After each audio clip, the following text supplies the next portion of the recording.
Hi there. So today we'll be talking about the celiac trunk and its branches. The celiac trunk has three branches.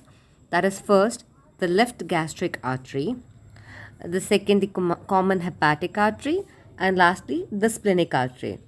So let's look at the branches of the left gastric artery which goes to the left. It has a few esophageal branches. Okay, and the left gastric artery anastomoses with the right gastric artery, which is a branch of the common hepatic artery. Okay, so once again, celiac trunk has three branches: the left gastric artery, the common hepatic artery, and the splenic artery. Now let us look at the splenic artery. The splenic artery has four branches. That is the segmental artery, which supplies to the spleen. These are maybe around five branches. These are around five branches which supply to the spleen.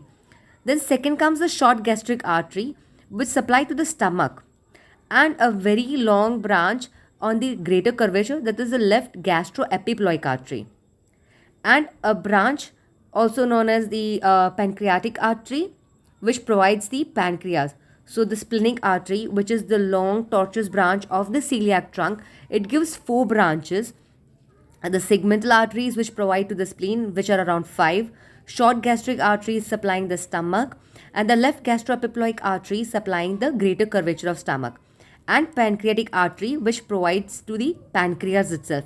Now this pancreatic artery is further divided into arteria pancreatica magna, which is the largest branch providing to the pancreas. Arteria pancreatica magna. Magna itself says it's a large branch providing the pancreas. It is a branch of pancreatic artery, which is a branch of splenic artery, which is a branch of celiac trunk, which at the T12 level it arises from the abdominal aorta. Now, another branch of pancreatic artery is dorsal pancreatic artery, which may be present or not present. It has two branches, the right branch and the left branch. The left branch, also known as the caudal pancreatic artery, provides to the caudal part of the pancreas. That is the tail end of the pancreas. While the right pancreatic artery, which is a branch of dorsal pancreatic artery, it provides the ventral pancreatico-duodenal arcade. What does it do? It provides to the ventral pancreatico-duodenal arcade.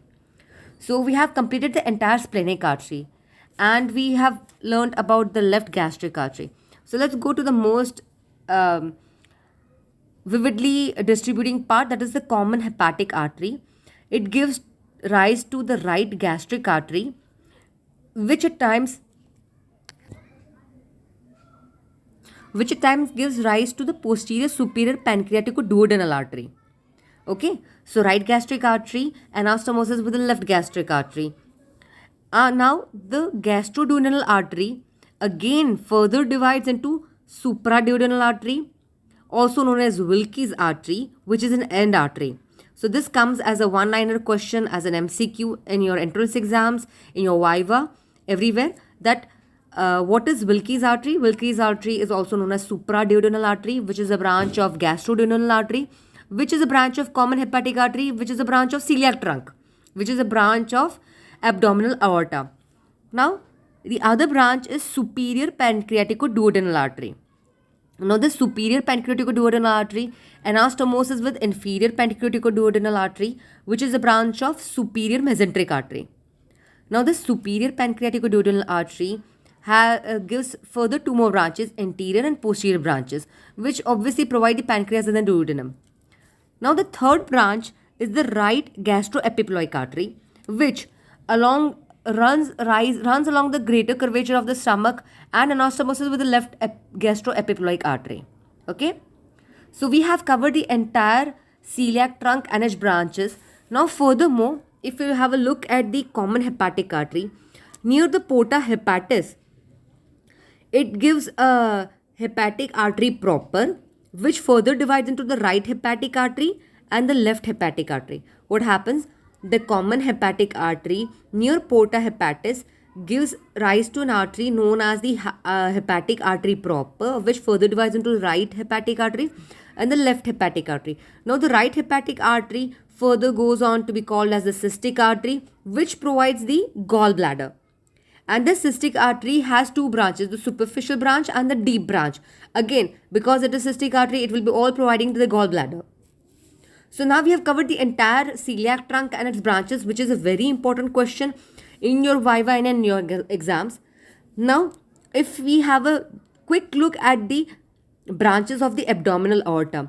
So we have the ventral branches, dorsal branches, lateral branches and terminal branches. So the ventral branches are the three branches providing the foregut, the midgut and the hindgut.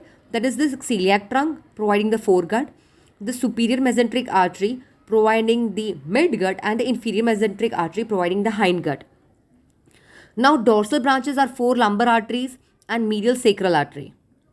The lateral branches are paired, which is inferior phrenic artery, middle suprarenal arteries, renal artery and gonadal artery. Laterally, we know we have the gonads and the kidneys and the suprarenal glands. So obviously it will be the paired branches of left and right inferior phrenic artery, left and right middle suprarenal arteries, left and right renal artery, left and right gonadal arteries.